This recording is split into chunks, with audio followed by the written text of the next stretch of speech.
Welcome to the We Are More podcast. My name is Alyssa. And my name's Bree. We're two sisters passionate about all things faith and feminism. We believe that Jesus trusted, respected, and encouraged women to teach and preach his word. And apparently that's controversial. Get comfy. Bonjour and good day. Well, hello. I'm French today. Just today. Mm-hmm. Good to know. Yeah, you're welcome. Unfortunately for all of you, we are both lightly depressed because we're home from Disney, but plus also, we're both sick. Yeah, I feel like being on a plane and then also just lack of sleep and life in general has kicked our booty holes. It has. And now we're both under the weather. Plus, it's the beginning of the school year, and I feel like everybody's sick. Mm-hmm. All those kids, all those germs. I know. They all get together and it's like petri dish. It's a bad time. Yuck. So if we sound a little weird or sniffly or, you hear someone hack up a lung, ignore it. Ignore it. Pretend that didn't happen. We'll be back to regularly scheduled programming next week. Maybe. Perhaps. Unless this is the actual plague, and then I don't really know what happens. Take me now. Jesus, I'm ready. I think if you get the plague, you get, like, big sores under your armpits or something. Well, I mean, that is the bubonic. Well, that's what I'm thinking. The plague. The plague. That was brought over by some, fleas on rats. To be entirely fair, it wasn't really brought over because we didn't exist yet. Like you and I? Like the country. Oh, there was a case of bubonic over in the West. It does happen it's mostly gone. It's just that they can treat it now. There's a YouTuber called Ask a Mortician. I think she's changed her name, and we may have referenced her before. We have. It's just Caitlin Doty now. Yeah, but she did make a whole episode on the plague in the U.S. Oh, yeah, she did. Mm-hmm. That The was an interesting bubonic. one. Her channel is so good. Go check her out. You know what? I was talking... This is really not on any kind of topic. What topic are we on? But I was talking about death with my coworkers today. Obviously. And we were talking about the funeral industry and how crazy it is. Like all of the embalming and all of the things that I've learned from watching way too much YouTube crap on the death industry. I need to cool down. Did they enjoy that topic? I think it was a topic. I don't know that anybody enjoyed it. Good But to I know. did tell them about my funeral plans. And those are? I know them, but for the group. For the group, this has been planned out for quite some time, but I want a natural burial in a wicker casket, and I want my headstone to say, "You are standing on my head." This has been, the headstone at least has been the plan since like 8th grade. Oh, yeah. It's been here a long time. Hilarious. Can you imagine walking through a cemetery and being like, "Oh, sorry. I'm standing on her head." I feel like the people that just peruse cemeteries probably wouldn't be like alarmed by that. They'd find it funny. They'd get a chuckle. Because there are people that just peruse cemeteries. Our parents. When we were kids, our parents would find an old cemetery and be like, "All right, let's get up and walk around and go look at the old gravestones in the dead people." And all three of us, me, Alyssa, and our brother, we would lay down on the ground of the car. The car, not the outside ground. No. Just the car. So no one would see us. It was very embarrassing and we did not enjoy it. Okay, I just need to say though, frankly, so we start these episodes, I know we've said this before, but we start these episodes with no particular plan for the intro. We just start talking because we like to talk. Yeah. And if you paid me $1 million, I would never have predicted that we would be here right now. How do we get to the places that we get? I've said this once, and I'll say it again. I'm as surprised as you are with what comes out of my mouth. I don't filter things. Things just happen. And here we are. The bubonic and death in death industry, cemeteries, childhood. Well, thank you for that train of thoughts. You're welcome. Choo-choo. Well, I hope you all enjoyed that. I don't know how to transition into the next thing other than, oh, wait, here's a train of thought. YouTube, social media, reacting to social media. Oh. How's that? The Gilmore Girls react. Did you see that Lorelai and Rory did the Emmys? I didn't know they did the Emmys. I thought there was some kind of like anniversary special. They did do an anniversary special, although Lauren Graham was not on it. What? I know. She like explained why she wasn't, but Because she's against them. I don't know. She had the bubonic plague. That was it. Full circle. Yep. No, they did like a presentation at the Emmys. Well, that's cute. It's been all over the internet. There's a Gilmore Girls festival in a town near us this summer. And they did it, I believe, last summer as well. But it drew so many people, like 15,000 people. Yeah. Were in one small section For like one weekend. of downtown. There was like a 45-minute wait to get into a bookstore. They sold out of books. What has to happen for you to sell out of books? Like, there were no more books to be had. Amazon couldn't overnight ship. Like, what happened? They ran out of books. I am not big on that kind of stuff. I'm not someone that wants to go into a giant crowd of people to deal with that. Some people love that stuff. It's not my thing. If you want it to be like Gilmore Girls, the town of Stars Hollow had like, 45 people? And they could have their little silly town hall events, and the whole town would show up, and there were still only 45 people. But 15,000 people? I'm just not in for that. That's not a good time for me. I don't want to figure out where to park. I can't be bothered. Having to wait in line to go around a corner. Not being able to walk anywhere because there's people. Like, okay, we go to Disney. We do go to Disney, but We're we go used to off-season. crowds. But yeah, no. No, I'm not in. How'd we get here? I don't know. We need to get on a topic. Well, we're just reacting to things. We are reacting to things. So that's what we're doing today. If you listened last week, I think we did say this was what we would be doing. We did.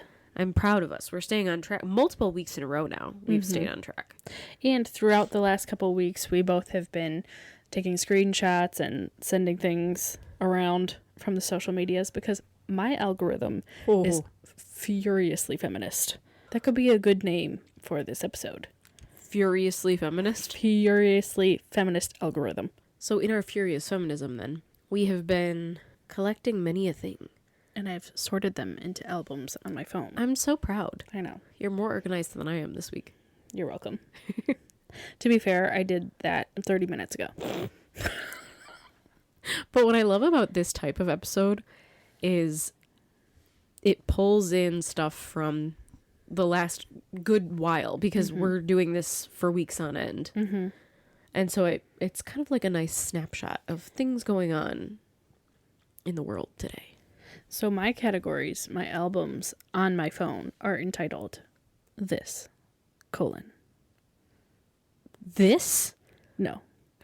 What? I was getting ready to continue. Oh, there's just a long pause. Well, I had to think if the word colon was right. Women's news, quotes, hot takes, and facts. It's beautiful. Beautiful Thank topics. you. Thank you. What would you like to start with? Oh, it's like Jeopardy. Mm-hmm. Women's news. Good, because that's the first album and the first one I said. Okay, here's in the news. Did you know our good friend Taylor Swizzle has donated $14 million in bonus and sponsorship earnings to fund housing initiatives for homeless families across America, creating 140 transitional units and 220 shelter beds for parents and children in need? I actually had heard about that, and I also heard that Travis Kelce donated, I think, all of his bonuses or something along those lines to a similar type of organization. I don't know if it's the exact same one, but what a cool way to be as a couple. Now, obviously, they have a bajillion dollars, okay? They're not hurting for money.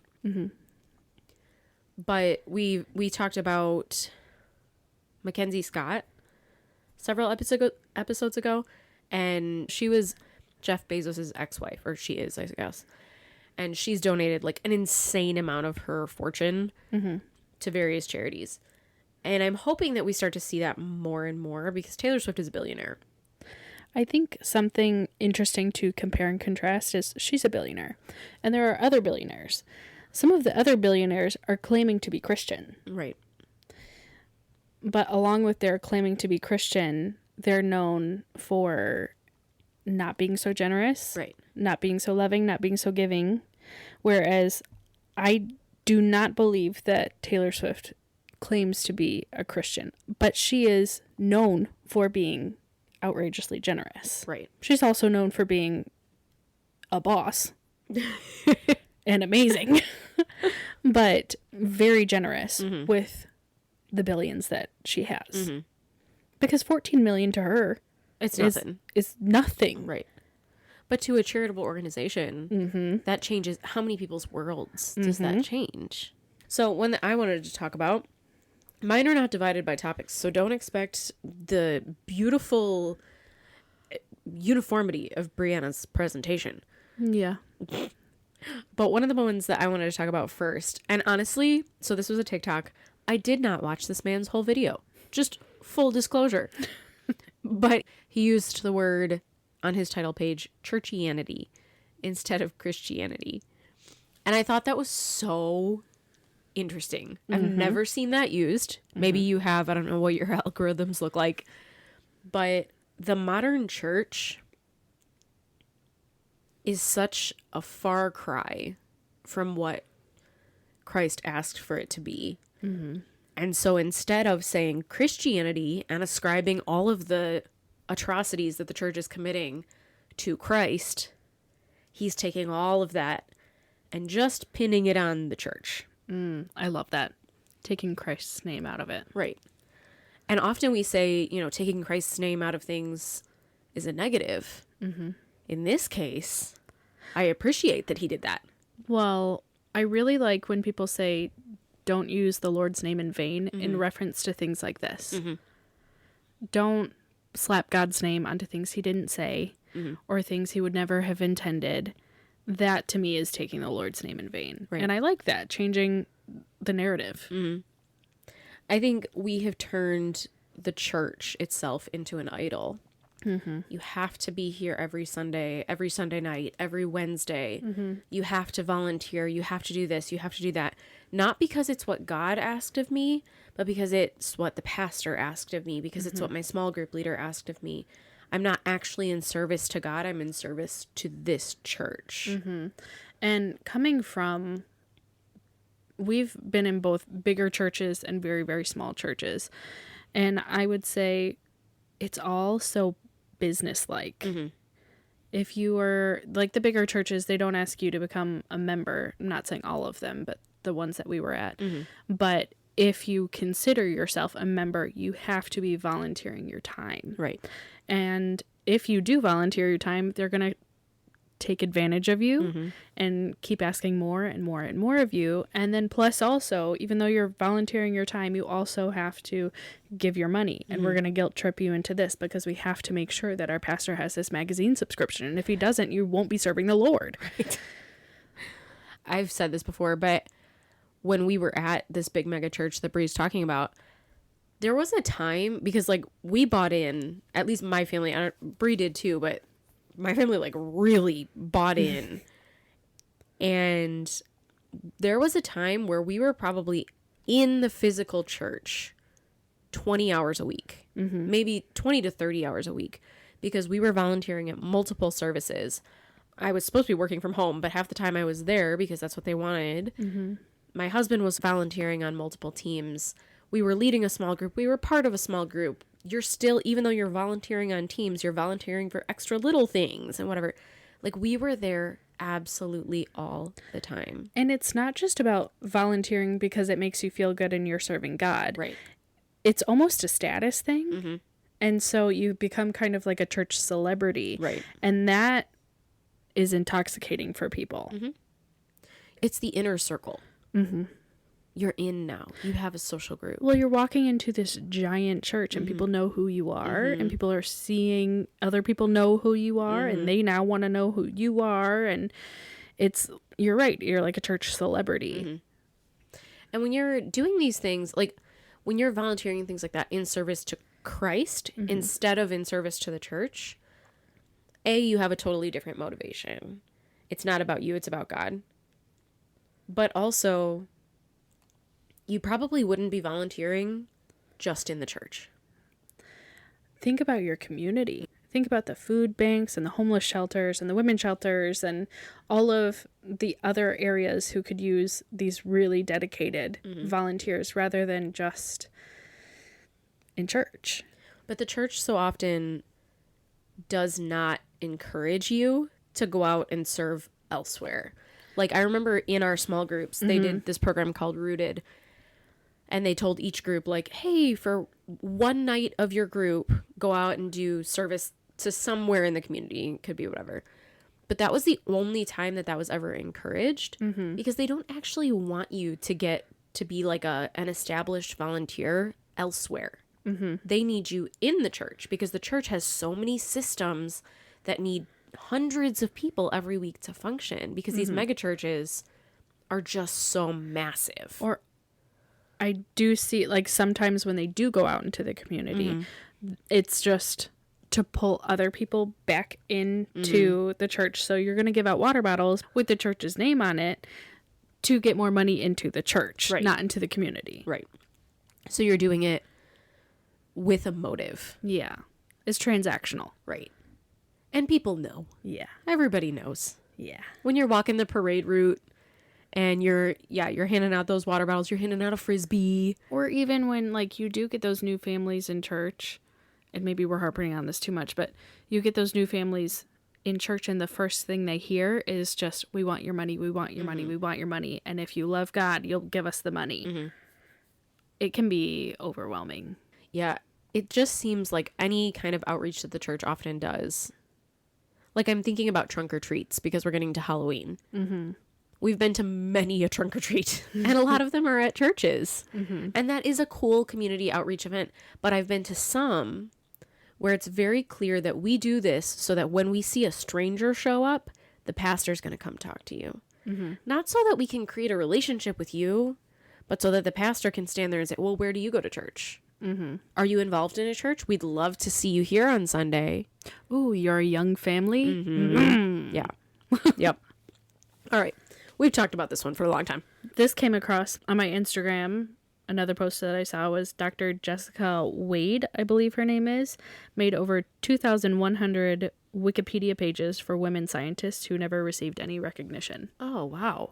Isn't that fun? Like, what a legacy that this lady has now. Right. She's just solely putting other women's names out there and other facts about women and celebrating women. I really like that. It's amazing how easily women are forgotten.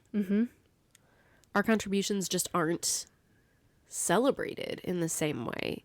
They aren't acknowledged in the same way. And so you do need it's sad that you need somebody like that, obviously. Yeah. But you do. You need someone that's going to say, like, nope, we're done. We're done with this. And we also need to teach women to toot their own horn, too. Because men are very comfortable doing that. Men are very comfortable saying, this was my contribution. This is what I've developed and thought of. And look at me, hoo hoo ha ha. Wow, that's the sound they make? But women so often are told to be like, oh, don't put the spotlight on me. Right. Even though they did X, Y, Z. Yep. So we need to teach women to take ownership of the wonderful and beautiful contributions they've made to the earth. I think Christians, too, are taught this as just part of our faith. Never have any pride. I saw a TikTok, I think, and the woman was like, I grew up as part of, she called it a cult, and it was essentially... The occult? Not the occult. She's a witch. No, maybe. I don't know. No, but like a very conservative church space, and I don't know if it was a Christian church space or whatever, but they were never allowed to use the word proud. Because proud implied that you were proud of yourself. And you can't take pride in anything that you've done because you have to give all glory back to God. Now, I'm not saying that God didn't give you the abilities that you have, but I think it's okay to be proud of yourself. The Bible never says, and make sure you feel like crap at all times. And actually, make sure everyone else thinks you're crap. Like, that's not furthering the kingdom of God. Yes, God gave you your initial abilities, but you took them and did whatever you did with them. You made whatever impact you made. So be proud of that impact. Also tell people, I'm able to do this because God gave me the ability to do this. And then I took it and I ran with it. And here we are. Yep. Because God and I are collaborating. Okay, so this one I actually found today. And I watch this girl a lot. And she says, instead of saying women slept their way to the top, why don't we say men withhold promotions until they receive sexual favors? Because that is what it really is. I've been talking a lot in my journeys, in my travels. Oh. My travel from here to the next city up, Oh. about DEI. And if you're not in the US and you don't know about that, it's diversity, equity, and inclusion. And it is a set of guidelines and laws that used to require companies to have a diverse employment. So whether that's in your leadership, whether it's in your general employees, whatever it is, that you have diversity involved. And it was a legal requirement. Now that has been revoked under the current administration in almost every way. But what DEI did, and I've heard a lot of criticism of it as I've grown up, because the conservative approach is that DEI forced people to hire the less qualified person. But what it really did was force them to hire someone that they didn't agree 100% with. When you sit in a room with someone that reflects exactly what you say, that looks exactly like you look, that sounds exactly like you sound, and remember, leadership in most of these companies still today, white men. So when they sit in a room and they're interviewing someone and it's another white man, they're going to be like, wow, we're going to get along so well. We're going to get so much done. It doesn't matter if he's more qualified or not. What matters is that he's a white man. Check that little box. And so DEI forced them out of their comfort zone.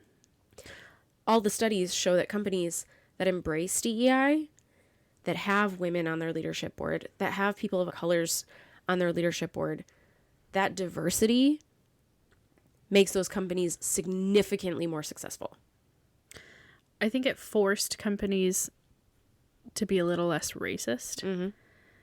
And racism has become so embedded in the culture of specifically the United States that having DEI seemed un-American. Because we're so racist and Because so we're sexist. so racist. It's a lot easier to go through Indeed and only want to talk to the people who have a name that is easier to pronounce for you or that you're familiar with.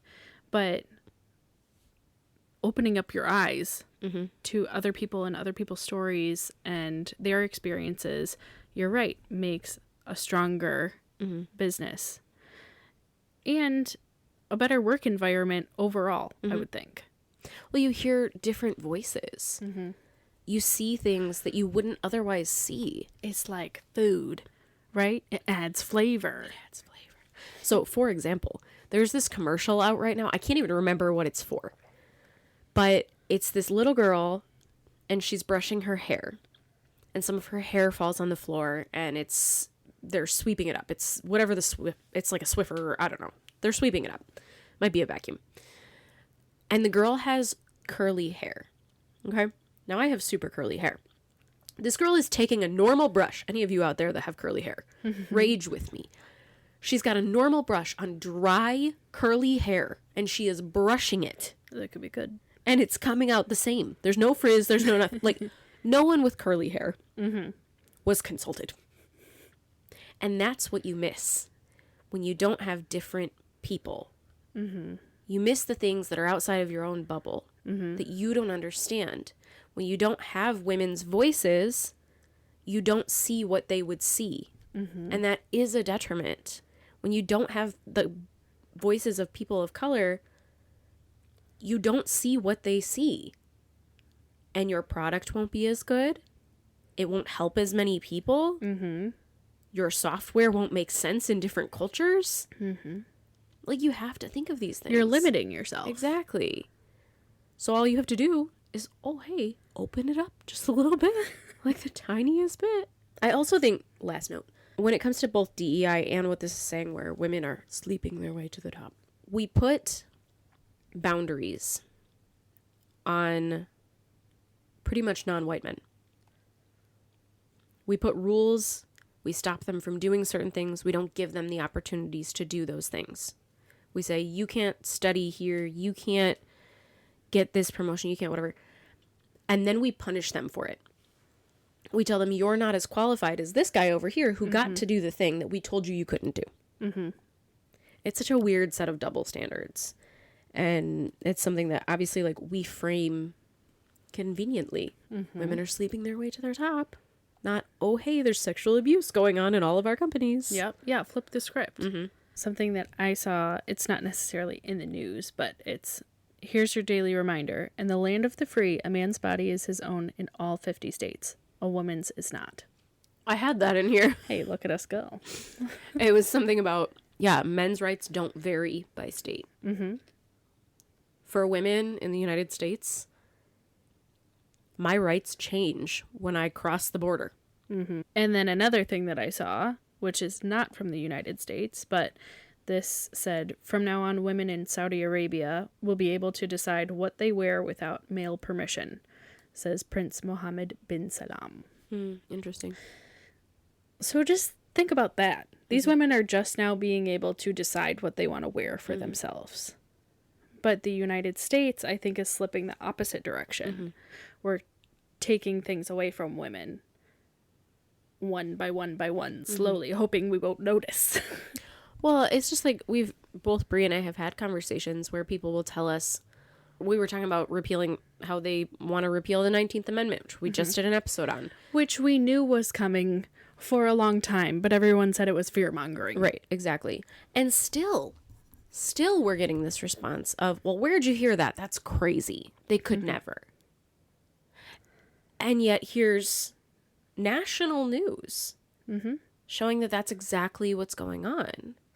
That's on the floor.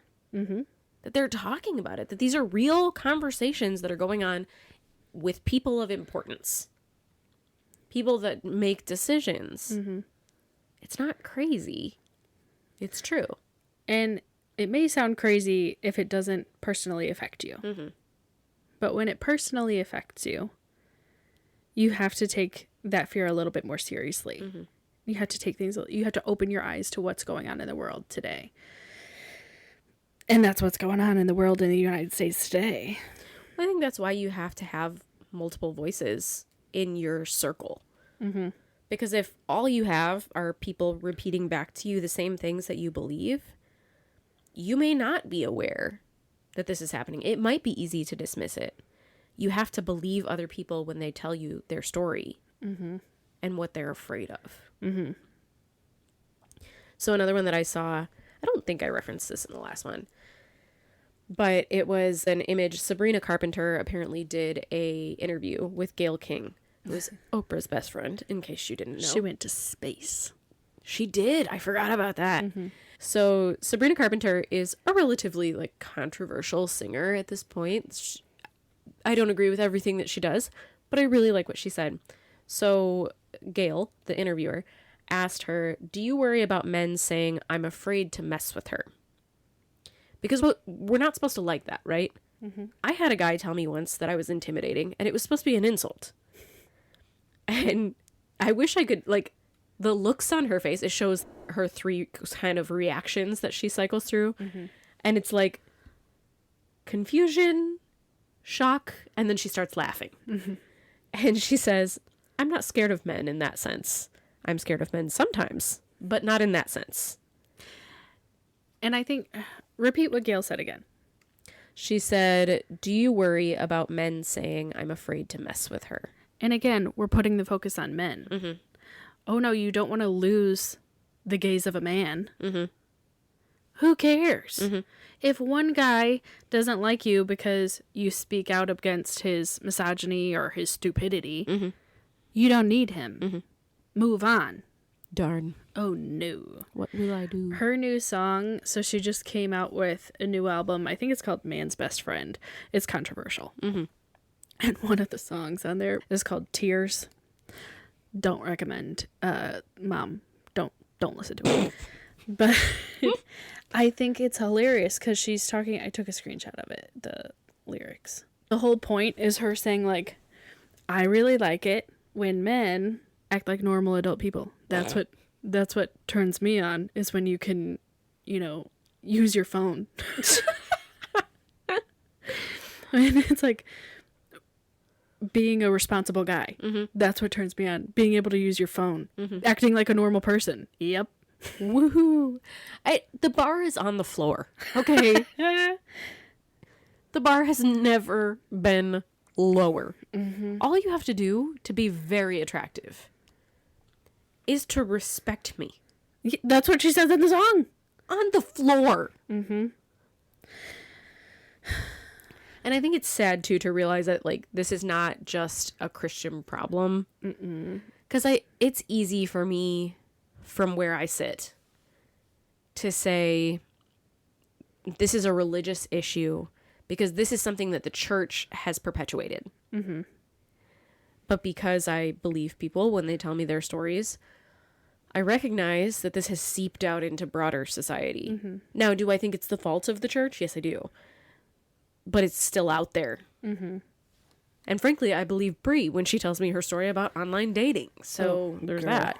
Girl, I haven't been on there in a while. Maybe I should get back on so we can have more stories. You know what? It'd be good for content. I would be. Dating with Brie. Here's a little meme that I saw. Is it a meme or a GIF? A GIF moves. This is a meme then. It says, some of you are sitting at tables you were meant to flip. Well, it says you were sent to flip. Oh, I like that. Jesus has a calling for you. Mm-hmm. Women, Jesus has a calling for you. And sometimes you have to disrupt. Jesus occasionally disrupted things. Mm-hmm. And I think that's what Alyssa and I are doing. We were sent on a mission with these two little microphones sitting on my bed. And we are disrupting the misogyny and the patriarchy, specifically in the church, but also, you know, the world. 35 countries, baby. And I'm going to find a table and I'm going to flip it. Today? I'm really tired today, so I'm not thinking I'll flip it today, but maybe tomorrow. All right. I'll put it in the calendar. And maybe make it a light table because I'm feeling a little weak. All right. We are sick. Yeah. So, yeah. I actually was having a conversation with my husband about this today. About how when you go against the church as a person of faith, it's very lonely. There doesn't really feel like there's a community. Yeah, because the people who are not in the faith are like, well, why are you still there? Right. If you have so much of a problem with it. And the people who are in the faith are like, why are you trying to sabotage us? Uh-huh. Get out. Yeah. But I think, you know, Jesus did not stand in defense of the church. No. He's- I think very much did not. He flipped the table in the church. And I don't think we're supposed to stand in defense of the church. Mm-hmm. Ever. I think we're supposed to stand in defense of love Mm-hmm. because that is our greatest calling, and his people. The things that he loves. Mm-hmm. He loves his people. All of the people. Not just the people that look like you, not just the people in the church. All of the people. Mm-hmm. I think it's really telling of the idolatry of the church. Mm-hmm. What we're willing to give up to defend the church versus what we're willing to give up to defend the love of God. Mm-hmm. People will go to the mat to defend the church. They will argue with you. They will destroy relationships. They will give money. Mm-hmm. Look at what's happened in the last couple of weeks. I know. They will do anything to defend the institution of the church. Mm-hmm. But when it comes to defending the love of God, they're willing to step away. Hands are up and they're walking away. They're out. There was like a docuseries. I don't know if it's still going on, but it had Leah Remini. Mm-hmm. And she was a Scientologist. And she's very outspoken about being against Scientology because she left it very dramatically sometime long ago. Some amount of time ago. Some amount of time ago. But one of the things that happens in Scientology when you either speak out against it or you leave it, they kind of blacklist you. Mm-hmm. So all of the people who are still in Scientology, be that your friends or your family, can no longer associate with you at all. Right. And I think that's kind of how our experience has been with the Christian church as well. Mm-hmm. If you leave the church or you speak out against the church, you're kind of blacklisted. And you can watch that on Leah Remini's show and just be like, oh my gosh, that is wild. But then not realize that it's happening in the more mainstream churches also. I'm seeing a lot.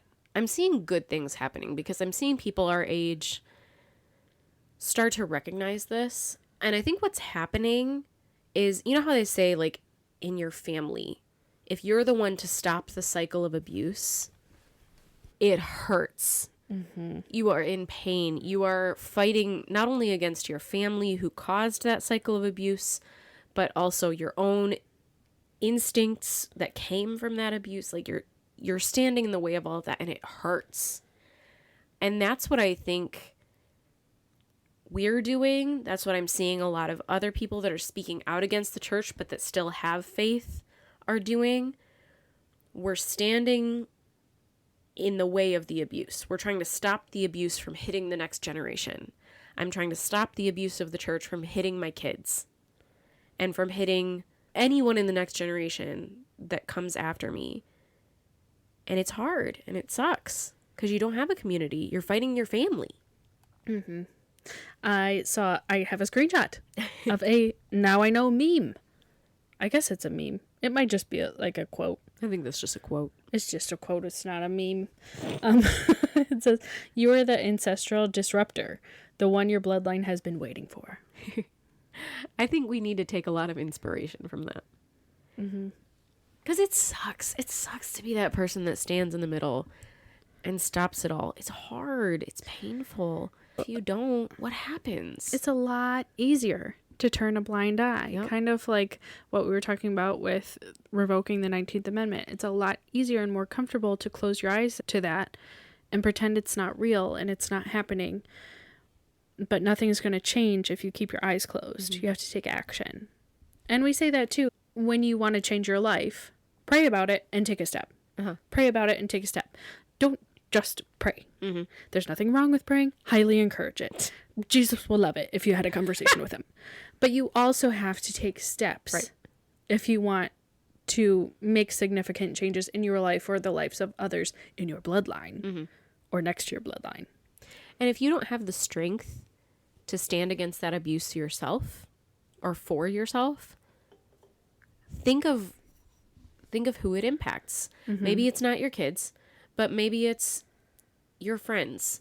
Maybe it's your coworkers. Maybe it's whoever comes next. You have to find the reason and the why. Because sometimes, you're right, it's hard just do it for yourself. Because you think, I can just put up with this. Right. I can handle a lot of crap. I can just put up with this. Right. But think about, you're right, your child, your friend, your dog. Yeah, your dog specifically. Yeah. Your dog has experienced a lot of spiritual abuse. Pull it together. It needs to know the love of God. You know, sure. All dogs go to heaven, I heard. I believe. I believe. We can't, we've been over this. We can't sing the songs from that musical.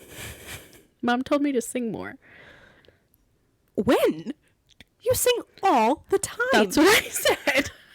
I was like, don't I do that enough? It's enough. We're good. No one needs more. I'm going to get some mean comments on social media. They're going to be like, I wanted her to sing all the time. And I love that musical. It was an exciting musical. I just feel that we probably shouldn't reference it. So here's one that I found. It is a screenshot or a picture of a bumper sticker. And it says, the reason you should care is not that it could happen to you, but that it is already happening to others. Again, stepping outside of yourself and not worrying about, like, will this affect me someday? I only care if it's going to affect me someday. Because even for us, like, yes, we're women and certain things are going to impact us, But there are things going on that won't impact us, that will never impact us. There are things going on in our country impacting immigrants that will not impact our tiny bubbles. But that's not the criteria for why I should care. Because we probably should be living our lives the way that Jesus did. And he cared about more than just his little bubble of people. Think about when he talked to the woman at the well. Right. She was a woman from a different culture than his own, who his people were known to despise. And she was a woman on top of that. So talking to her at all was like a no-no. But he said, hey, let me show you the love of God. So that then you can go tell the love of God to your people and their kids and their kids and their kids and their kids. That's what we should be doing. We should be stepping out and talking to people that are different from us. And you're right, listening to their stories. And fighting for their rights too. You shouldn't only care about things when it impacts you and your family. You should care about things because God cares about people. And if God cares about that person, then you should care about that person. And I've always said, fight for your right to party. You could sing that one too. I don't know that one. I'm so sorry. Fight for your right to party. Is that a song? Did I make that up? I hope you made it up. I thought it was a song, but then as I said it, I was like, is it just a slogan? This is from before our time, boys and girls. Or it was of our time, but we weren't of it. Well, that's true. We were listening to VeggieTales for a really long time. And Disney on cassette. But only certain Disney. Like Hercules was out. And the Goofy movie. The Goofy movie was out. And All Dogs Go to Heaven. Yeah, because who knows? And I don't remember Oliver. Billy Joel? Was he a no-no? Mom? I love when we get your stream of consciousness. It's my favorite. But Aristocats was in. Aristocats was your favorite. And Robin Hood. You were very into Robin Hood. I was very into the romance of Robin Hood. And Aristocats. But I also apparently liked Aristocats because there was like this very wealthy woman who was just single and living her best life, and she was going to leave all her money to her cats. You know what? That Hilarious. Hilarious. What a wonderful storyline. I want that to be mine. Well, speed along so we can be rich and go to Disney. Okay. Hello. Are there any rich old gentlemen out there? No, you need to get your voice nice and deep. Hello. Oh, no, that was too deep. Hello. We might need to work on your sexy voice. I'm not one of those, what do they call them? Sex talkers. Phone sex operators. Yeah, I'm not one of those. I'd be like singing and my stream of consciousness would be confused. Like right now, here's another screenshot that I have. It says, no more girl bossing. I want to girl rest, girl sleep, girl lay down on the forest floor and be absorbed by nature. I want girl moss. Wow. And I felt compelled to screenshot that and share that with you today. Did it speak to your soul? I wanted girl moss. You know what? I get it. I think that actually speaks to something really interesting. Women have to prove themselves all the time. All the time. You are either constantly pushing forward, and I've felt this a lot recently. You have to be, in order to be important, in order to be seen, you have to be shoving your way forward absolutely constantly. You cannot take a break. The men can take a break. You cannot rest. The men can rest. You cannot lean back on your education. The men can lean back on their education. And so, yeah, you have to kind of girl boss all the time. Mm-hmm. And right now, the world today is talking a lot about burnout in your career, where you literally burn yourself out and you don't even realize that that's happened, but you go to work and you're tired and you're drained and you don't find any joy in life ever again. And I think you can definitely burn out just from being a woman, just from trying to be everything to everybody all the time. And that's why we go crazy sometimes. Sometimes we do, man. This little quote says, patriarchy wants women educated but not opinionated, working but not independent, pretty but not proud. And I feel that. Yeah. I feel like we've referenced the Barbie movie quote about 4,000 times now. Because it speaks to my soul It in does. such a way. But it's just, there's no winning. As women, you will not win with people who are against you anyway. Because they don't see you as a person. Right. They don't value your life. Right. So why do they care? When someone tells you that they believe in patriarchy, or whatever politically correct version of that term they use, they are against you. They believe that they are better than you. They'll use the politically correct phrasing to say, it's not that I'm better than you. It's that I have a different role than you. Separate but equal. It's just that all my roles are leadership and being better, and yours are not. How convenient. You will never win with those people. You will never be enough. If you work, you're wrong. If you don't work, you're wrong. If you have kids, you're wrong. If you don't have kids, you're wrong. There's no winning. So don't try. Don't play the game. Let them be buttholes. But also speak against them. Like, Yes. let them live in their corner of stink. So something else that I wanted to talk about is, this is a little bit old now, but I still think it's interesting and relevant. So the Vikings, which are a football team, which I would not have known. Would you like me to continue a song? Okay. We're Vikings, what do you know, the terrors of the sea. We're Vikings, wherever we go, pillaging happily. Do you want me to continue? And that's VeggieTales for you. Anyway, so the Vikings is a football team, I think. I'm pretty sure. And they pretty recently hired 2 male cheerleaders. And it has been the end of the world. Hey, men can cheer. It's the funniest thing that I've ever seen, because it's absolutely all over the internet. Or it was. Like, it's, again, this is not like the most recent news. But this is a quote that I found. And it says, pretty weird that some straight men believe male cheerleaders are inappropriate, but have no problem ogling sexy women cheerleaders in front of kids. It's almost as though the problem isn't sexy cheerleaders or the presence of kids, but right-wing male hypocrisy and discomfort. Oh, strange. I think it's a major flaw of society that we put such a strong box around what women can and cannot do, who women can and cannot be, and what men can and cannot do and what they can and cannot be. When you put a strict box around people and you say, this is what you have to look like to be a man and this is what you have to look like to be a woman, not everybody's going to fit that mold. And God didn't create us to be that way. Right. We're all freaking little snowflakes. And if we were all meant to be exactly the same, we wouldn't be going very far in this world. We're not going very far at the moment. Oh. We need people who are engineers, yes. We also need people who are more artistically inclined. Yes. We need people who want to study the sea. I don't want to do that. We also need people who are into ballooning. We need them all. We need the ballooners? Yeah. It's like a critical part of humanity?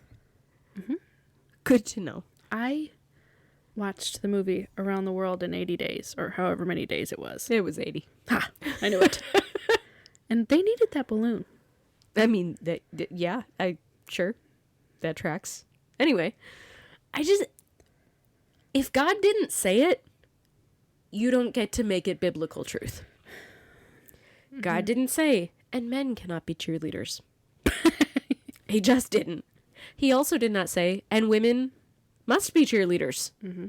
He did not say, men have to be stereotypically masculine. And in fact, sent Jesus here in a very non-stereotypically masculine role with a very non-stereotypically masculine personality. So why do we do it? And why do we make it biblical truth? This was a TikTok I saw, and it said, Males praise religion because religion praises them. If a religion talked about males the way it does about women, no males would follow it. Organized religion very rarely respects women. Next to never. Now, I say organized religion because it's not Jesus. It's not God. It's what we turned it into. Of course men are going to follow it. Of course you're going to have people going to colleges and convincing young people who are very vulnerable to follow a God that in theory gives them 100% power, and if they do something wrong, it doesn't matter. They can do something horribly wrong. God will forgive you. It'll be fine. No accountability. Of course those kids are going to follow that person. But they're not following them to Jesus. Yep. It sounds really enticing when you can have all the power and control and slap God's name on it. It also sounds horrible for women when you say you have no power and control and God wants it that way. It doesn't sound like something my God would say. It doesn't sound like a religion I would follow. That's why you and I started a podcast. I think that's why Brie and I are really struggling right now with the whole concept of church. And we had a conversation this week about it, and I said, I can't go somewhere until I see that it reflects Jesus. Now again, the bar is on the ground. But until a church space that I'm looking at reflects Jesus, there's no reason for me to interact with it. There's no reason for me to be there. Because if you're not reflecting Jesus, then this is just a space. So what was the point? Now, I'm not saying that no churches reflect Jesus. The ones in our space. I have yet to find one.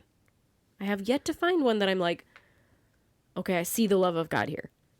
I have faith that there are churches out there that do reflect the love of Jesus. We live in a smaller, more conservative area. Right now, it's really hard to find safety in a church. Now, have we both been to services where we have felt the love of Jesus? Absolutely. But it's not every Sunday. And I think it's not the overall culture of those churches. Yes. And It's a lot like of times select few. it's a guest speaker. Yeah, we fit in really well here in this small conservative community. We don't stand out at all. Well, I mean, we're not that tall. It's true. We're quite short. Okay, so the last one that I want to do. Now, we have many more that we would like to talk about, but we're just going to have to do this again. Darn. Because you hate hearing us talk, as is evidenced by the 70 some odd hours that you've listened to us talk. But the last one that I want to talk about for this episode, it just says, things Jesus never said. Women, make sure there's always a man in charge of you. Your father, your brother, your husband. I'll give you living water and set you free from every chain except that one. That chain stays. Their authority comes before mine. This is the message. Well, and if you don't believe that's the message, we have church leaders like Bill Gothard, where Jesus is at the top, and then your husband, and then the wife, and then the kids. So anytime, in theory, a woman wanted to go to Jesus, she has to go through her husband. And that's just not what God ever intended. When he had Jesus die on the cross, he said, you know what? Nope, everybody has equal access to me. You don't have to go through a priest or a pastor to get to me. You have direct access to me. And yet you see, still to this day, in our culture, it being odd for a woman to live by herself without a man. Even outside of faith, to live by herself, to be independent, to not have any particular association to a man. Well, here, I have a screenshot for you. All right, I'm ready. Okay, this is my last one, I promise. But it's timely for what you just said. It says women get addressed by Miss, Mrs., or Ms. because society deems it important to know if she is single, married, or widowed. Men are only addressed by Mr. because their relationship to women does not affect their social status. Mm-hmm. That's very interesting to me. Well, it's kind of like if you're at a bar, for instance, all women know this. If a guy comes up to you and starts flirting with you and you say, "Thanks, I'm not interested. Please leave me alone."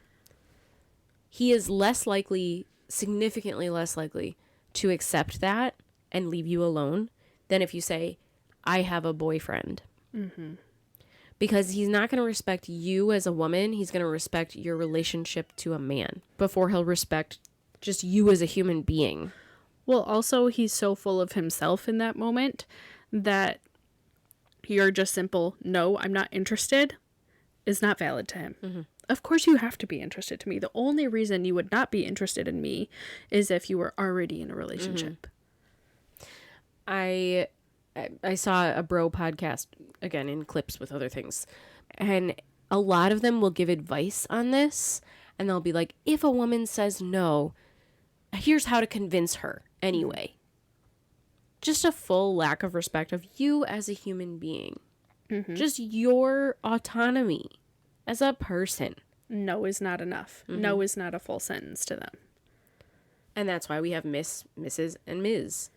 Mm-hmm. That's why we wear wedding rings. Mm-hmm. And if you go out and you're not wearing your wedding ring, how many movies have we all seen where a guy goes up to a girl and she's like, "Oh, I'm married." And he's like, "Well, you should wear your wedding ring." Mm-hmm. Because you don't matter unless they know if you're available or not. So everything about us, including our names, including what we wear every day, is related to a man. Mm-hmm. It's wild. It's wild times out there, girls. It's a rodeo of hell. Another name for this podcast. Rodeo of hell. I wonder what sort of listeners that will get. Some from the occult. Oh, hey. Hello. Full circle again. We've made yet another circle. Proud of us. Okay.